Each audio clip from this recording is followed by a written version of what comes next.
Authentic Parenting is a free resource, and support for this podcast comes from listeners like you. Your contribution helps cover the many costs associated with the production, hosting, and especially post-production of the show.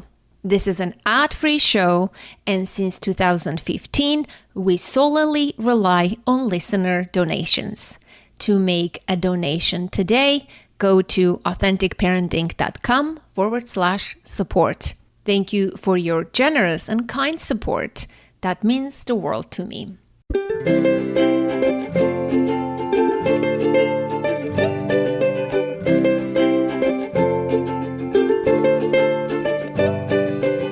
I am Anna Seawold, and this is Authentic Parenting, a podcast about growing ourselves while raising our children.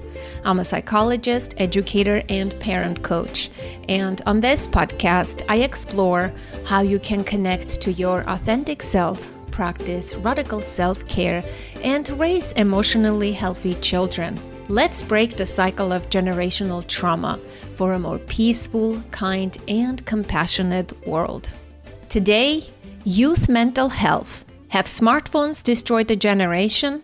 If you've been following the news, reading articles, or scrolling through social media, you've likely come across headlines about the youth mental health crisis.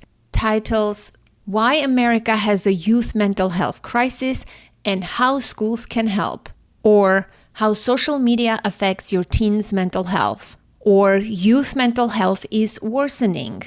I can go on, but I'll mention one more because this one is crucial for today's conversation. The title of this article is The Kids Aren't All Right.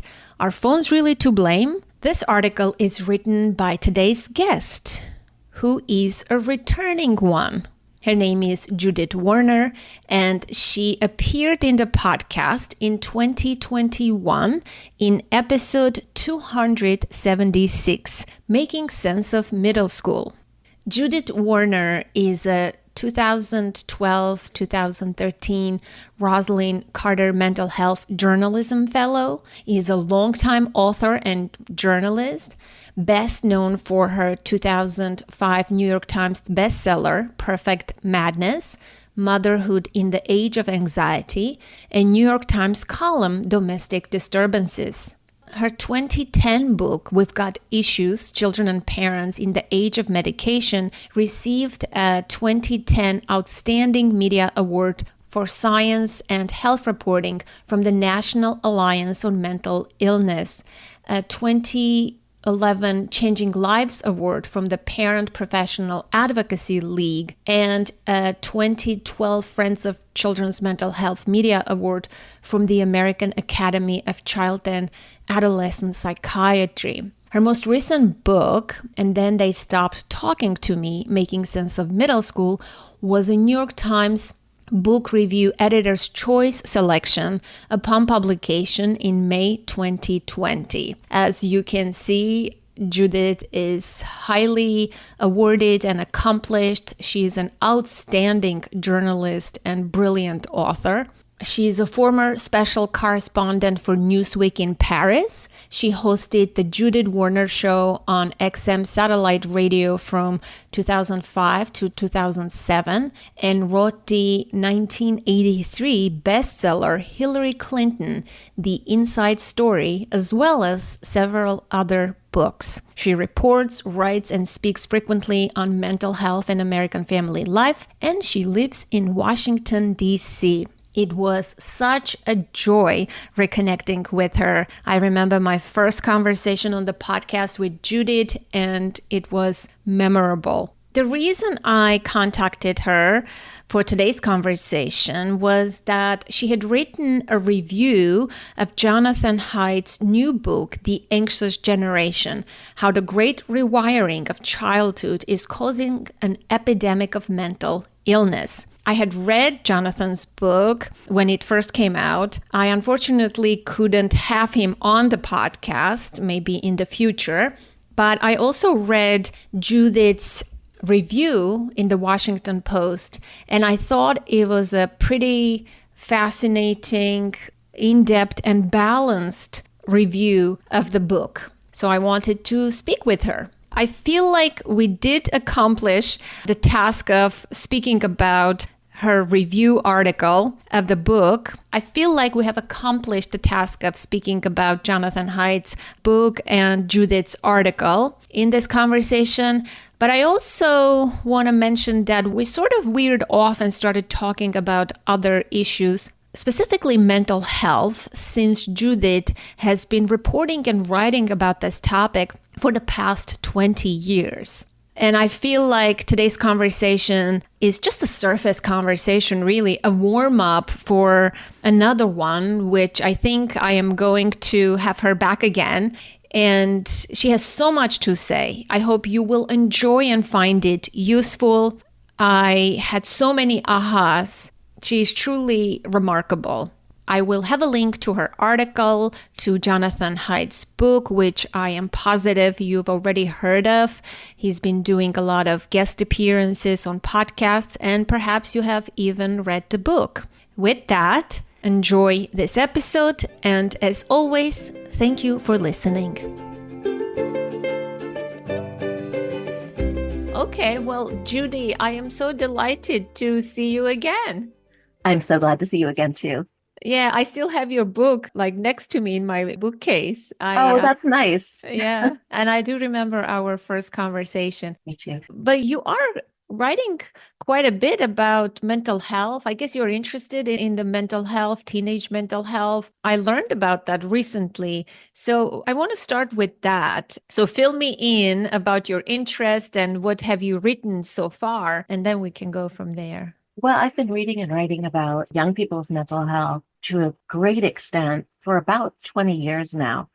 The book that I published before the last one that you interviewed me for was specifically on children's mental health. It was called We've Got Issues, Children and Parents in the Age of Medication. And it started out, I started working on it before my book Perfect Madness was even published. And it was another kind of observational book based on things that I was seeing as a mother that I thought were weird. And one of the things that was weird to me at the time was that so many kids seemed to have so many issues and were getting various kinds of therapy. These were very young children and medication. And all that was new to me. And I very much bought into the narrative that was very, very strong in the late 90s and early 2000s, which is that kids were being diagnosed and over-medicated, and that parents were essentially just trying to perfect them so that they were sure to be on the track to Harvard, at the youngest possible age. And I started reporting and working on the book that way. And as I worked on it, basically, I realized that I was wrong.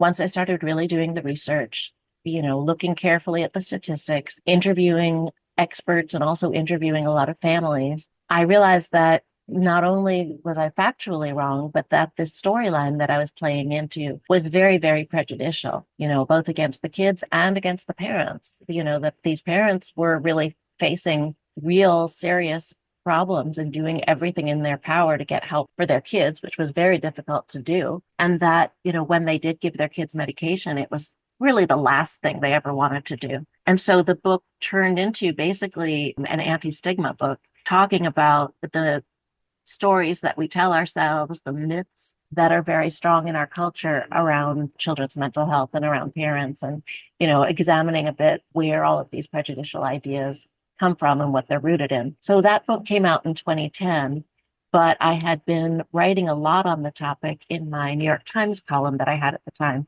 in the years leading up to it. And then afterwards, I continued on that same theme. I did a fellowship at the Carter Center, Rosalind Carter Mental Health Journalism Fellowship, where I looked into the history of child psychiatry and, continued in that vein. As you know, my last book, And Then They Stopped Talking to Me, looks a lot at sort of evolving ideas of early adolescence. And I looked a lot more at it than what made it into the book, because I was very interested in the history of psychology in that case, and just basically the changing conceptualization of early adolescence. This is just an area that's of enduring interest for me. Unusually so. I usually have about an 18-month attention span, but this is, held up for over 18 years. So there's something there. Yeah, there's something there. And of course, you have so much to share. This article that you wrote 2 years ago, I almost finished it. It's 32-minute read. The children's mental health crisis didn't start with the pandemic. And you do write in that the pandemic shed a light, right, onto the problems, but also it created a set of problems as well, right?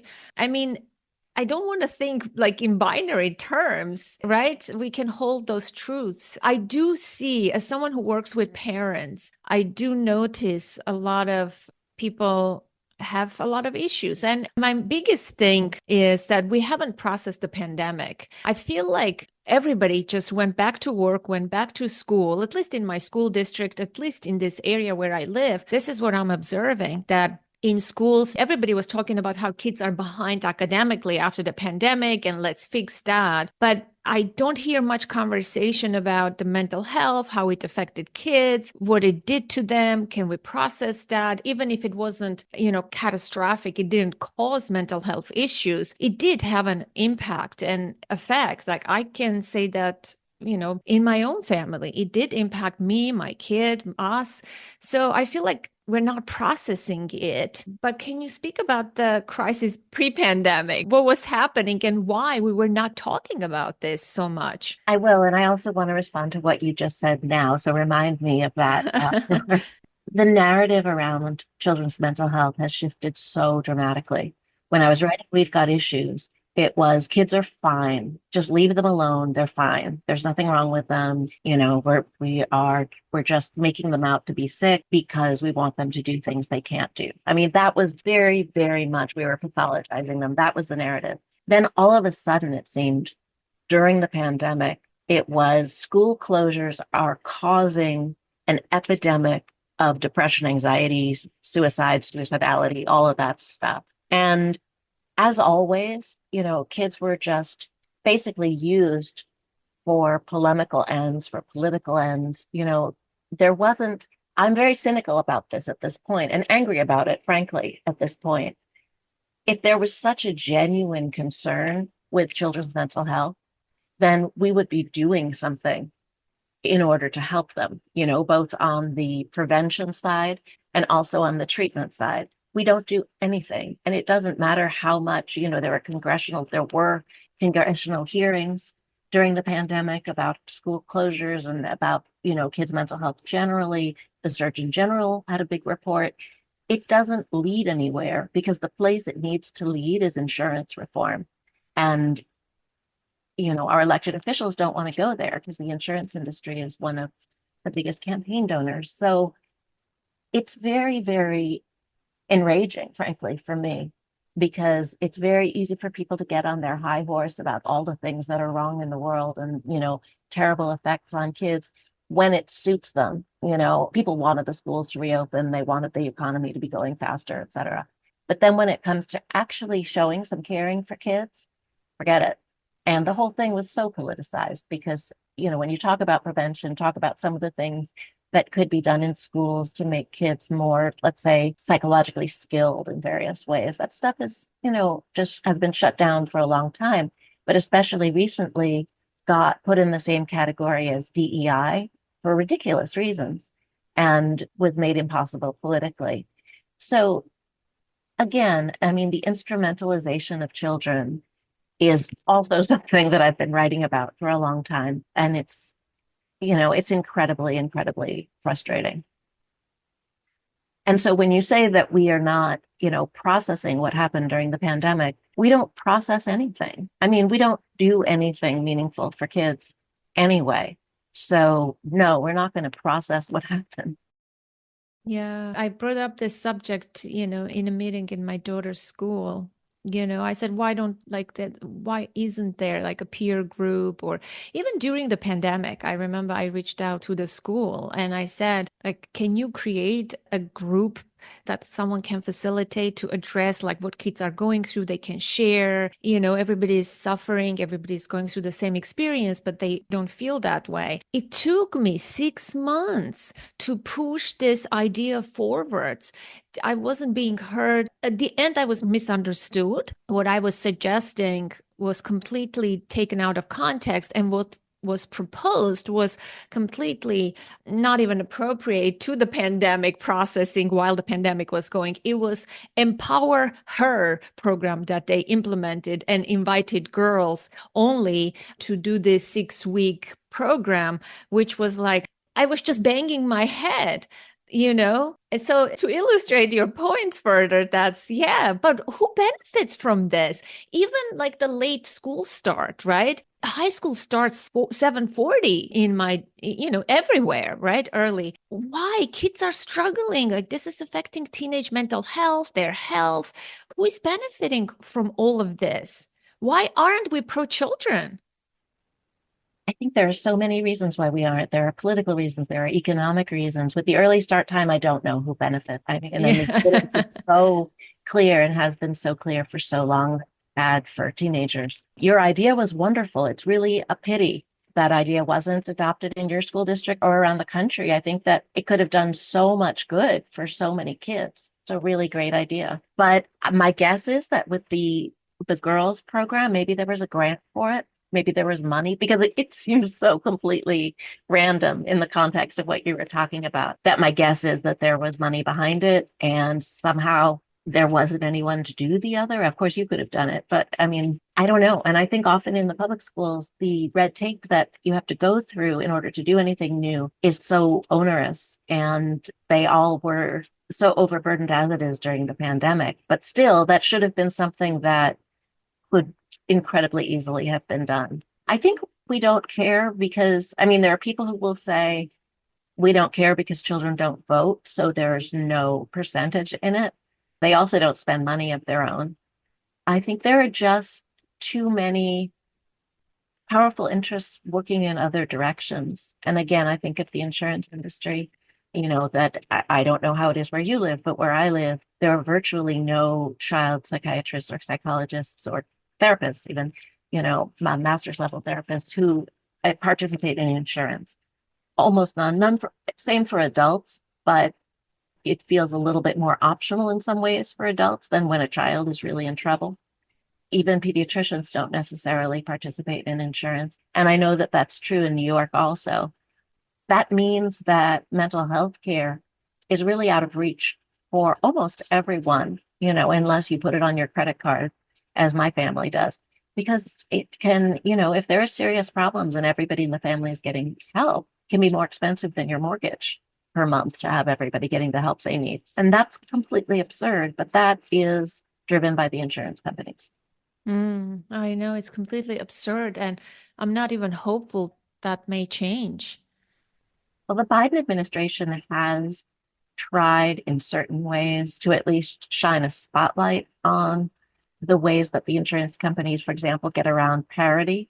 But there's so much else going on just in terms of the way they, and this isn't just child specific, but essentially harass mental health providers. It's making it so difficult for them to participate in insurance, requiring so much paperwork, so much time on the phone, so much pushback on treatment that, they end up basically donating their time to do that. And then, at least in my area, the amount that they're paid by the insurance companies is a third what they can earn on the open market. So it's just a huge mess. Jonathan Haidt's book, the new book, The Anxious Generation, how the great rewiring of childhood is causing an epidemic of mental illness. I mean, is there mental health crisis now, or it has always been? Like, what have you learned through all those years of research and writing? Is it the same? Is it really worse now than before? Like, I don't even know who to trust, what data to read and research. It's like there's so many conflicting things you hear. It depends who cites the research, how they slice or dice a particular data, right? Absolutely. I would go with, and I still go with, the information that I found when I wrote the article you were talking about, the 2022 Washington Post magazine piece about the children's mental health crisis predating the pandemic. Because at that point, people were talking about it as though it was definitely caused by the pandemic, ignoring the fact that kids' mental health had gotten much worse between about 2009 and 2019. I mean, that was the end point that we were looking at that point. And that there had been a considerable rise in depression and anxiety during that period for kids of all different ages, and that actually the suicide rate with very young teenagers had gone up a lot. This was universally accepted as something that really was happening, that there was indeed a real crisis, both of what was going on with kids, but also of a lack of care, that those who did need help couldn't get it, which of course made everything much, much, much worse. So I think that that is accurate. You can see it in government statistics. Where things get dicey is when you start talking about cause and when you start using the numbers to buttress claims of a specific cause, as in that book, where in the press that it gets and in the title, you have the impression that it is all because of phones and social media. But what he's actually saying in the book is that it's both because of that and because of a change in parenting where people started keeping their kids close to home much more, in the house much more, supervised and in supervised and structured activities, and not letting them kind of roam free the way the baby boomers did. And I guess older Gen Xers too. Those two phenomena happening together are what he points to for the mental health crisis. But people tend to just pay attention to the phones and social media part of it. Yeah. I mean, of course, when you talk about the cause, it's hard to pinpoint the cause. And I'm not sure even if is it really necessary to know the cause in order to address it? I mean, we do have crisis. Like, what does it matter? Like, if you have a leakage in your home, like, you want to fix the leakage. Yeah, in that case, you'd want to get to the root and see where it's coming from. But in this case, I don't think if the cause is so important. I don't know. That's how I think. Maybe I'm wrong. Well, I think, as I believe you do, that in social science research, I don't think you definitively can pinpoint cause. It's not like you can have a blood test where you can identify a certain microbe. It doesn't work like that. His evidence is correlational. And then he did some laboratory studies that he feels that putting all of it together proves cause. There are a lot of people much smarter than I am who don't agree. There are academics who absolutely say that he's wrong. I think it's really too bad because it's an important conversation. He has I think, very, very good recommendations for what should happen with kids and phone use. And all the attention goes to this cause argument, the statistical argument, which it's kind of, the statistics are the currency of truth now in different forms of conversation. And I think that because it's really hard to understand what's going on in various studies and how the numbers are being used, they tend to have more power. There's kind of mystification that goes along with them than they should have. So I think well, first of all, I don't think it's possible to pinpoint a cause. I also think that different kids are affected by different phenomena in different ways. It is helpful, I think, to identify aspects of our culture or aspects of life that can be noxious for children's mental health or teen or young adult mental health, because we really do have a serious problem. And it matters in terms of prevention for what comes next. And it also matters in terms of knowing how to address it, I think, and helping people get better. But the truth is a little bit too nuanced, I think, to make for interesting headlines. Yeah, I mean, I agree with him on the point about the play, right? Play has diminished from children's lives for sure. And that has so many implications on children's development and their skill acquisition and that kind of stuff. And he says phone-based childhood and play-based childhood. We are seeing the phone-based childhood. We are. We are. I mean, we're seeing a phone-based life. I was in a Pilates class today, and the young woman next to me was on her phone during the class. I don't know how you do that. And I think it's interesting. I really wonder, I raised this question in the piece, how is it that we abdicated so completely to this technology and the people who created it? We've let something into our lives that I at least think has really decreased our quality of life. It's decreased the quality of our social interactions of so many ways. I think that our quality of life has decreased. And we allowed that to happen. It didn't have to happen to the extent that it did. So I do wonder about that. I think that's worth thinking about in general for all of us. And I do hope that people will more greatly limit the amount of time that kids are able to spend on screens generally. And at the very least, get phones out of schools, have them check their phones into some kind of special locker or a sealed bag or something, as he describes during the school day. Yeah, I mean, during the pandemic, I think a lot of the kids, right, everything went online. And I feel like after that, it was hard to rein that screen time, screen use back to pre-pandemic times, like for adults and for children and for teenagers. I feel like that created a surge. And I'm not sure if in people's homes, people went to pre-pandemic amount of use of screens and technology. I'm not sure. My daughter for sure uses more now than pre-pandemic. During the pandemic, forget about it. But now it's still more than pre-pandemic for sure. But she's more conscious now. She's also older. So she puts her phone on do not disturb when she goes to school. And she has this program called Cold Turkey that shuts down everything when she does homework. But I can see like she's still struggling, right? It's not like it's so easy to manage. Hi, sorry for the interruption. I just want to mention that Authentic Parenting is a free resource. It's an ad-free show, and donations are greatly appreciated. We rely on your support for the production, hosting, and post-production of the podcast. To learn more and see the suggested amounts, go to authenticparenting.com/support. Thank you from the bottom of my heart for your contribution. Now, back to the show. How old is she? She just turned 16. So what I've noticed, and what you probably know, Lawrence Steinberg, the expert on adolescence at Temple University, he said the same thing the other day, something that I teach at Georgetown University, that the students consistently say that social media, et cetera, was a problem for them, let's say in middle school. But then by the time, certainly by college, they've got it figured out. Like it's not causing them pain anymore. And really by the end of high school, they had a grip on it. So I do tend to think that we could educate kids at a much, much earlier age in the sort of psychological detriments of social media and just the general physical and mental health effects of being on your phone all the time.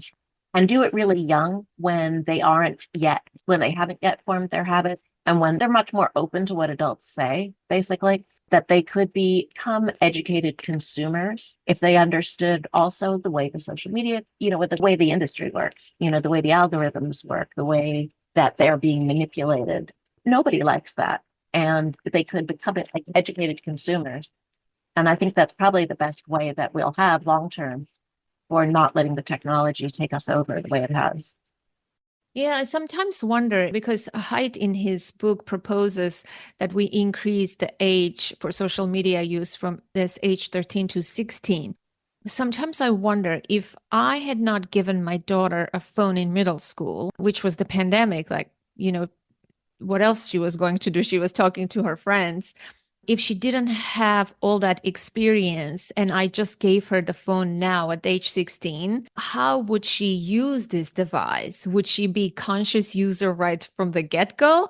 Or she would have still needed time to go through trials and learn that I hate TikTok. It's a waste of time. I don't want to post anything on Instagram. Like she learned certain things on her own. So I'm not sure if I introduced it now. I don't know. I always wonder about that question. What are your thoughts? You're probably right that there would be a learning curve no matter what. I am jealous that you have a daughter who has that much discernment around her phone use. I think that's great. I also think and know that the phones were a lifeline for so many kids during the pandemic, because without it, they would have been completely isolated, which really would have been bad for them. So it was kind of, the best option in a bad situation, a really bad situation. I remember for a piece that I was writing for the Times, actually, 2021, on kids' mental health, there was one woman I spoke with who didn't permit her daughter to have any kind of online life at all, no phone, no, iPad or whatever. And she had become so depressed. She was completely isolated. So, in a sense, they're lucky that they had that technology at the time. And I say this as somebody who really despises the phone line, Yeah, you know. yeah, I agree with you. But I think if some major shift were to happen, it has to happen on a global level. Let's say if we're increasing the age to 16, everybody has to be doing it, not like certain families. If we are banning phones in schools, which I don't think is going to work in America, isn't that the case now in the UK? Didn't they ban phones in school? I'm not sure actually. I mean, it's what they do in private schools. They, mostly are banning them. They just can't have them. They've got smaller classes so they can see who's doing what. But, parents want their kids to have their phones on them in case there's a school shooting. But talk about what's bad for kids' mental health, that we live at a time when school shootings are so normalized that this has to be built into our plan for technology use. That's crazy. That's completely insane. And that's terrible for kids' mental health. For an anxious kid to be constantly hypervigilant about whether someone's going to come in shooting, I think part of the reason we don't take care of things, we don't attend to kids, is because they are telling us things that we don't want to do anything about. There's a lot that could be done to keep school shootings from happening, and that isn't being done. Yeah, I mean, you do write in that article too, right? Yes, Jonathan Haidt narrowly focuses on several aspects, specifically phones and social media, that's as the causation for mental health crisis. Yes, but you mentioned in your article other reasons. Could you mention them? Like you already mentioned the school shootings. I mean, Gen Z has lived through a really bad time. And I mean, of course, you could say, well, what about the Great Depression? What about World War II? But if you look, which actually, I mean, there are psychologists who say when there's something universal that's happening to the entire society, it's not experienced the same way, that it creates some kind of solidarity. If you think about recent history, though, if you think of what's in our lived memory for most of us, we had a kind of pretty peaceful run of things. And not that I would glorify the 1970s and all of that, but still, compared to what Gen Z has gone through, 9/11, Katrina, the Great Recession, the Iraq War, I mean, endless war, basically. What climate change? Climate change, my gosh. Yes, which is terrifying, which is something that they really mentioned as being terrifying. And now, as they get older, and are looking at the job market, the housing market, they see this world where so much seems impossible. And I also think that inequality plays a really big role in this because families with inherited wealth, families who are able to buy their kids their first house, that kind of thing, are those people are okay. And everybody else is in this kind of proletariat role, and not seeing a way out. And I think that that weighs really, really heavily on kids from a very early age. I mean, the ones who are college bound are getting so much pressure put on them, especially in communities where the expectations are really high, where it's really competitive. That's definitely starting in middle school, where the parents are obsessing on where the kids are going to go to college, and then the kids start obsessing too. That's not good for them. For kids in low income areas who have to deal with a lot with crime and, unsafe streets, unsafe hunger. I mean, all of these things are really bad for kids, and they've gotten worse in the same period of time. And of course, I mean, I think that those technology companies played like on human vulnerabilities, right? Absolutely. Well, they admit as much. They admit that too. So it was the right moment for humanity to have access to such destructive devices. It's like placating and, escaping. And because of the things that you mentioned. And also the food. I also think about the nutrition and food a lot, which I think is impacting children's health and mental health. And I don't know if that gets talked about much. That's interesting. It does not. So it does not, but I noticed something. I noticed something, and this is my own observation. A lot of children are being diagnosed with ADHD these days, correct? Yes, we can say, oh, we know how to diagnose, we know how nuanced it is, we have more research and blah, blah, blah. That's fine. A lot of people say it's caused by phones and things like that, but I think nutrition plays a huge role. Imagine this, a parent who raises a kid. What is the standard American diet? It's like, especially for kids, it's mac and cheese, it's pizza, it's carbs, it's sugar. It's like non-nutritious, really. And as years go by, of course, a toddler has a better immune system than a teenager, because by the time you're a teenager, you already consumed so much poor, nutritious, poor quality food. You already develop certain things. I feel like nutrition plays a huge role in children's concentration, in how they behave. It also has to be looked at as one of the causations. The research hasn't backed that up unless there's research that's more recent than what I saw when I was writing my book, where it's definitely it didn't back it up. But the thing that is curious to me is that there is a lot of research. I mean, it just seems like there's a consensus now that food does play a role, looking at adults, that food plays a role with mood disorders, that it plays a role with anxiety, with certainly with all kinds of things affecting the brain, dementia, that all sorts of things. And I would add lack of exercise also to the food thing, because exercise plays a really big role. So I doubt that it's causative, but it certainly doesn't help. I have not seen any evidence that it's causative, but it is, if you have a child with ADHD and they have a poor diet and don't exercise, the symptoms get worse. So I think it operates more in that sense. I mean, I agree with you in the ultimate goal, which is for people to eat whole foods and not be eating processed foods, et cetera. But again, there isn't evidence for that being really causative. Yeah, but also, like, why do people consume fast foods and convenience foods? Because of the lifestyle, because it's cheap, because people are hurried, they are so busy. There's so many factors. Like, it's such a complicated issue, I feel like. But again, it's structural. I mean, the big conglomerates who are producing all this crap, get all kinds of subsidies, and small farmers struggle. I mean, it's ridiculous. You go to a farmer's market, it's insanely expensive. We could be subsidizing those, especially in low income areas that go to food deserts. I mean, you can't blame people for the way they eat. They eat what they have access to. No, absolutely. Yeah, I agree with that. But how about parenting, the role of parenting? As Haidt writes in his book, he says he uses a term that we overprotect our children in the real world and we underprotect them in the online world. He has a phrase like that. Yeah, in the virtual world. I think our kids are too structured. I think we're too sort of in their stuff. I don't think that we have an appropriate level of emotional boundaries with our kids. I think that's a generational problem. The place where I disagree with him, well, I don't know that I disagree. When I grew up in New York City, I loved wandering around the city. I just loved it. That was like the great joy of my middle school and teen years. But most kids in the US don't live in areas where they can just wander around.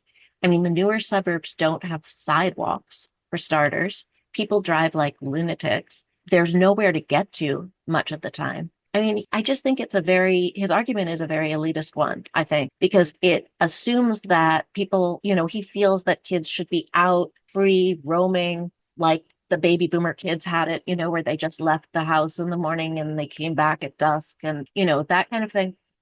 That's okay, great in theory, but that implies, living in a certain kind of area.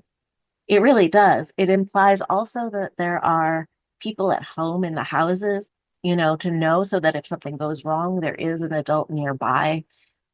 I just think that makes things very, very difficult. But I also think there are ways that kids can have a lot more unstructured time, even after school programs, when after school programs are kind of unstructured and the kids can just, do whatever they want to do on the playground or do homework or whatever and kind of wander around. That can be an incredibly peaceful, safe, egalitarian way of bringing that kind of unstructured time to kids, especially if you don't have to pay for the after school programs. I mean, so much has changed. Yeah, like from our childhood to now. And people always reminisce, right? People of our generation always say, oh, we had the best childhood, we had that freedom. But things were also different. I feel like, right? I don't know. I'm a Gen Xer. I'm the oldest end of the Gen Xers. People, my cohort, don't look back and say we had a wonderful childhood. That's why, he describes when he mentions sort of wandering around and he says audiences laugh and he can't get people to focus again. In my experience, they're laughing because they were essentially neglected because they think their parents did a terrible job. So many people of around my age, let's say the youngest baby boomers, the, Gen Xers generally, I think, felt like their parents really fell down on the job in a lot of different ways, that they were underparented, that they were not seen, that they were not taken care of, that their needs were not recognized. I mean, that's what I hear all the time. I don't hear, this great nostalgia for childhood. Also, the 70s were awful. At least in New York City, it was absolutely awful. It was gross. So I don't have that kind of nostalgia. Yes, I loved my time wandering around with my best friend. That was great. It was great to be able to discover things on my own. But that's sort of one distinct element of it. Again, for my age group, I don't hear a whole lot of nostalgia. So each generation then has their own issues. Is that right? I mean, Yeah, I really think so. And I also think, and I'm going to sound like a broken record here in a way, but he was a white man, right? I mean, and a white boy, and things were great. Things were just great. The world was his oyster. That wasn't the case for everybody. That I just think we can't lose sight of that childhood has never been free and safe and wonderful and full of adventure for, large numbers of children. yeah. Well, this is a very interesting topic, very fascinating. Obviously, we're not going to solve all the problems or find causation or anything like that. But to summarize, do you agree that there is mental health crisis now? Yes, Yes. Do you think it's worse than, let's say, 10 years ago? I don't know. I think probably, yes, from 10 years ago, yeah, probably. I think that was bad 10 years ago. I think it was pretty bad 20 years ago, too. I think that there have been mental health problems in kids that went unrecognized. That's certainly for our generation. Everything went unrecognized by and large. Practically everybody I know realizes that they had something going on when they were young, but there was no even vocabulary for it. And there certainly weren't effective treatments or anything else. So I think it's very hard to make comparisons. We can make comparisons to 10 years ago because we have data that allows us to do that. But even that's complicated, because the surveys change, the way they're conducted change. There are just, especially when you look at statistics from the pandemic, there were so many survey collection methods that changed because everybody was home that, one of the biggest sources of government statistics says specifically not to compare 2020, 2021 numbers with those before or after because the collection methods changed. So, it sure seems like it's worse, and clinicians say that it's worse. And I have to say, we're supposed to privilege the big numbers over what we hear anecdotally. But in this case, if you hear enough anecdotes that point all in the same direction and the numbers back it up, then I think it's pretty clear that it's a real phenomenon. And do you agree that the phones and social media are also impacting the kids in negative ways? I think they impact everybody in negative ways. I think that they have really been a negative force in our quality of life in so many different domains. I think that it's a technology that meets its, owner where they are, so that if you are depressed or anxious, you will be more depressed and anxious when you use them. If you are given to self-comparison, then you will use them in order to compare yourself with others, and you'll feed that, and you'll feed it in a negative way. I don't think they're purely negative. I really don't think that they are purely negative. Yeah, yeah, of course. I agree with that. There's so many positive benefits to it too.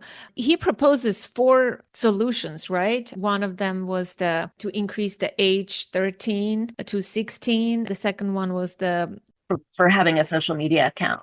for social media account for kids and to sign off their rights for data usage. And the other one was no banning phones in schools. What were the other two? Having kids get smartphones later. I think smartphones at 14, is it? Just having flip phones before then, which I think is a great idea. I think we should all have flip phones. We'll actually start to pay attention to each other again. I have a friend who still has a phone, on principle. Oh, and banning phones during the school day. Just, no phones in the hands of kids, or even backpacks during the school day, that they have to be locked away. Oh boy, I don't know how that's gonna go in with American parents who are like, I want to know where my kid is all the time. I want to text my kid. That's a problem. I mean, and especially for kids' anxiety, I can speak with experience. The worst thing often for an anxious kid is being able to be in touch with a parent all through the school day. I mean, it just feeds the anxiety and the parental anxiety that's pushing that I want to be in touch with my kid. I want to know where they are when they're in school is not healthy. That just doesn't make sense. You know where they are. Yeah, the other third one was facilitate age verification. Yeah, for using those apps. That's linked to the changing the age where you can get a social media account from 13 to 16. I mean, in theory, I think that's great. I like all his recommendations, but as you say, it'll be very difficult to put that into practice. I mean, again, going to flip phones would take care of a lot of this. Yeah, but then how is Apple gonna sell the newest iPhone and the newest products, you know? Exactly. I know, but that's kind of not our problem. Yes. Anyways, well, I want to thank you for time and for sharing your thoughts. I really appreciate it. I feel like we talked about so many different things. We scratched the surface, but I really enjoyed talking to you. I always enjoy talking to you. I think your podcast is great and you're a wonderful interviewer. Thank you, Judith. Take care. You too. That concludes today's conversation, my dear listener, and I hope you enjoyed it as much as I did. I would love to know what are your main takeaways from this conversation. Did you find it useful? What idea resonated with you the most? As always, I welcome your feedback, comments, and questions. You can send me a note to the email info@authenticparenting.com. You can call the number 732-763-2576 and leave a voicemail. And for international listeners, there is a free tool on the contact page of my website. Go to authenticparenting.com/contact and send me a message. Take a moment to review the podcast, or better yet, write a review on whatever platform that you are enjoying it. Ratings and reviews are very helpful. They boost the visibility of the podcast. Show your love and support for the podcast by making a donation. To learn more and see the suggested amounts, go to authenticparenting.com/support. Remember, we rely on your support for the production, hosting, and post-production of the show. Without your support, we cannot be on air. And as always, connect to the present moment, to yourself and your children. Until next week, I am Anna Seewald. Thank you so much for listening.